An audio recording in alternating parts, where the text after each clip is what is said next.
ભાવિક ભક્તોને જણાવતા મને ખૂબ આનંદ થાય છે કે તારીખ 10 બીજો મહિનો 2024 અને શનિવારના રોજ મહા મહિનાની શરૂઆત થાય છે. તો ભાવિક ભક્તોને સત્કર્મ કરવા માટે અમે ઉપદેશ આપી શકીએ છીએ કે બ્રહ્મા વિષ્ણુના વાદ વિવાદમાં ભગવાન નિરંજન શિવ સ્તંભ રૂપે પ્રકટ થયા હતા અને એમના યુદ્ધને સમાપ્ત કીધા હતા.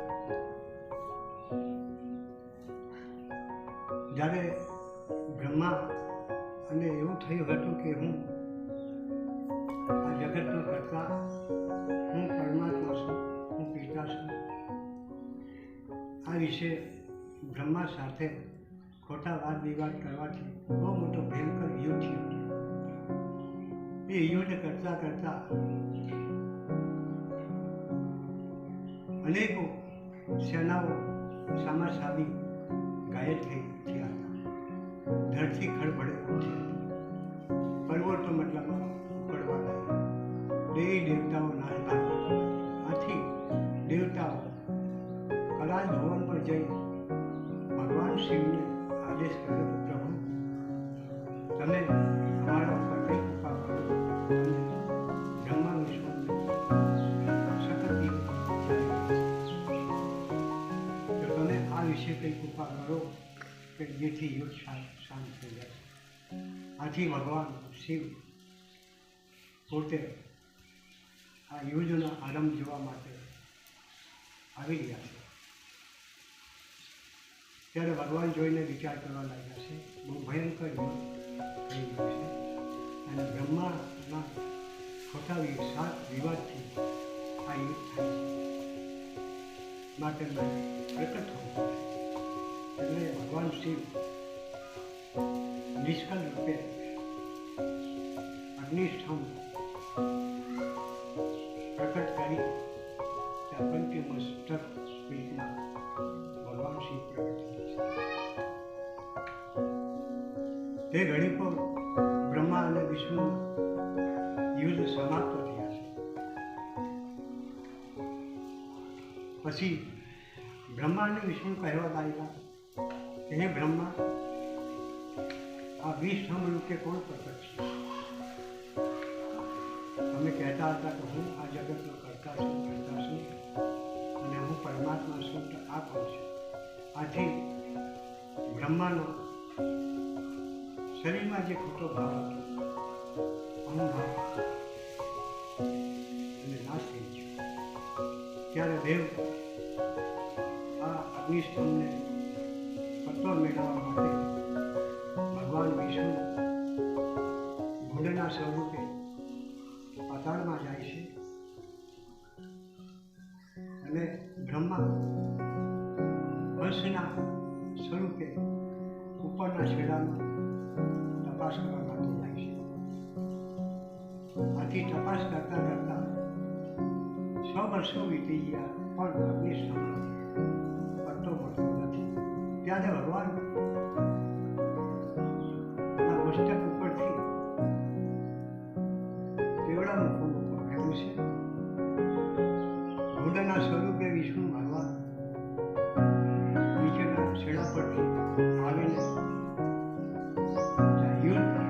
સ્થળ પર બેસી ગયા છે. પત્તો મળ્યા વિના નારાજ થયા છે. ઉપરના છેડા પરથી બ્રહ્મા પણ તે પાછા આવે છે. પત્તો એમને મળ્યો નથી. પણ કેવડાનું ફૂલ આગળ પડીને પછી હસે છે અને બ્રહ્મા પૂછે છે કે તમે કોણ છો? તો હું કેવડાનું ફૂલ છું. તમે ક્યાંથી આવો છો? કે હું છેલ્લા છેડા પરથી આવું છું. ત્યારે બ્રહ્માજી કેવડાના ફૂલે કહે છે કે તમે એક મારું કામ કરો, અને એક તમારા સાક્ષી બની પડશે નારી કે આ બ્રહ્માને અગ્નિષ્ઠમનો ઉપલા શેડાનો પત્તો મળી ગયો છે. વિષ્ણુ પૂછે તો તમારે સાક્ષી પૂરવાની. ત્યારે કેવડાના ફૂલ અને બ્રહ્મ બે હળી મળીને આ પ્રસંગ નક્કી કરીને બ્રહ્મા વિષ્ણુ પાસે જઈને કરવા. વિષ્ણુ ભગવાન પૂછે છે કે બ્રહ્મા તમને પત્તો મળ્યો છે અગ્નિષ્ઠમનો? કે હા, અમને મળી ગયો છે. તો એનો કોઈ રહસ્ય બતાવો, એની કોઈ સાક્ષી બતાવો, કોઈ પુરાવો બતાવો, કોઈ સાબુતી બતાવો. ત્યારે કેવડાનું ફૂલ વચ્ચે બોલી પડ્યું કે હા, હું સાક્ષી છું. બ્રહ્માને આ અગ્નિષ્ઠમનો પત્તો મળી ગયો છે. ત્યારે ભગવાન પંચભુજાધારી અગ્નિષ્ઠમથી પ્રગટ થઈ અને દેવની વચ્ચે દર્શન આપી રહ્યા છે. ભગવાન શ્રી બોલે છે કે હે બ્રહ્મા, તારું ખોટું વાદ વિવાદથી કેટલાકો આત્માઓનું અહીં હાથ વળી છે અને નાશ થઈ ગયા છે. માટે તને હું શ્રાપ આપું છું. આથી ભગવાન શ્રીએ એક કાલ સ્વરૂપે પ્રકટ થઈ અને કાલ પુરુષને ભગવાને આદેશ કર્યો કે આ બ્રહ્માંડ આટલું મસ્તક છે. આથી કાલ પુરુષે પાછું મસ્તક બ્રહ્માનું સીધી અને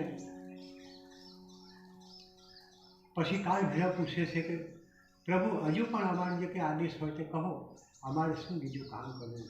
ત્યારે ભગવાન કે માટે તને હું શ્રાપ આપું છું. આથી ભગવાન શ્રીએ એક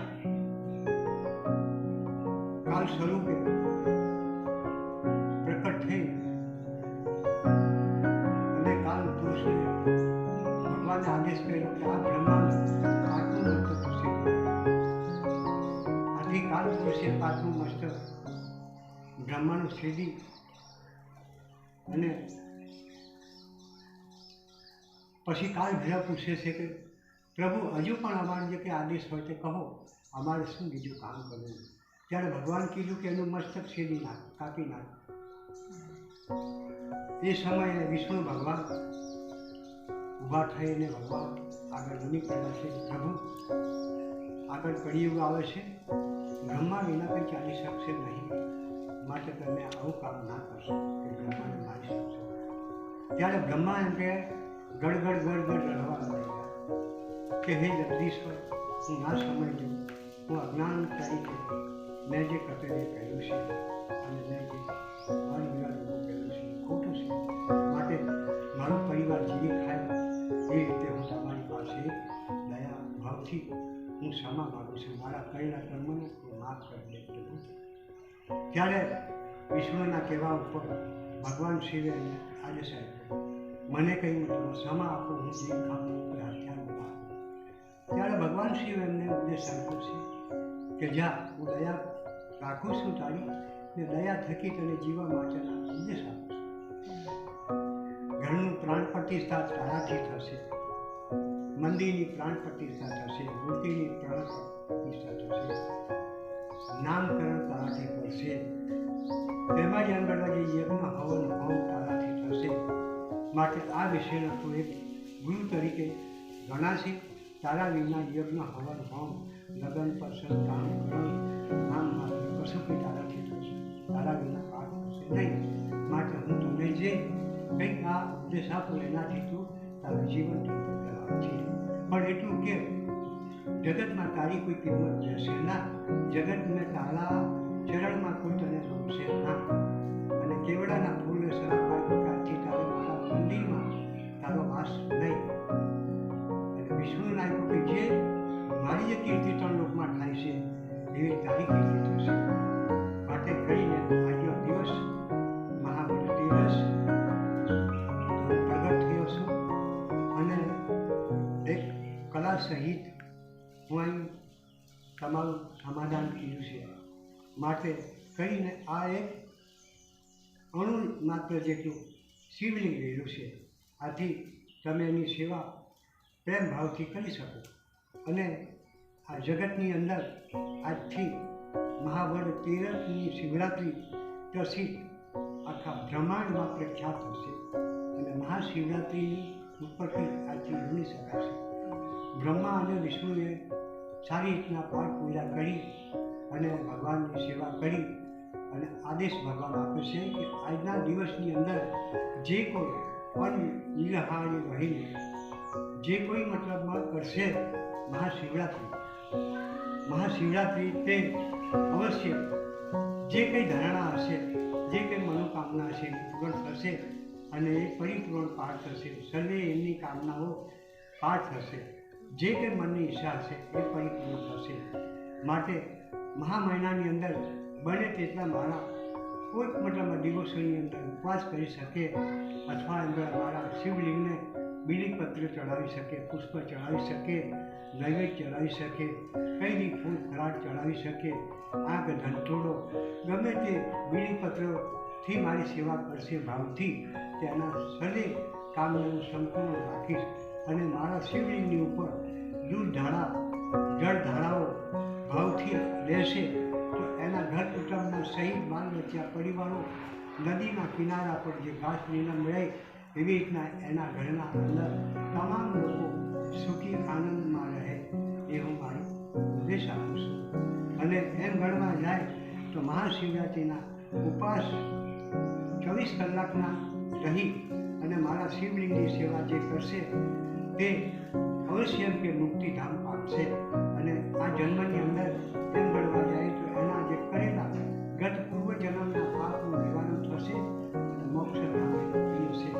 હું નિષ્ફળ છું, હું સફળ છું, હું આપણી ઠમરૂપમાં છું અને હું પરમાત્મા પણ ગણી શકું છું અને હું બ્રહ્મ પણ ગણી શકું છું.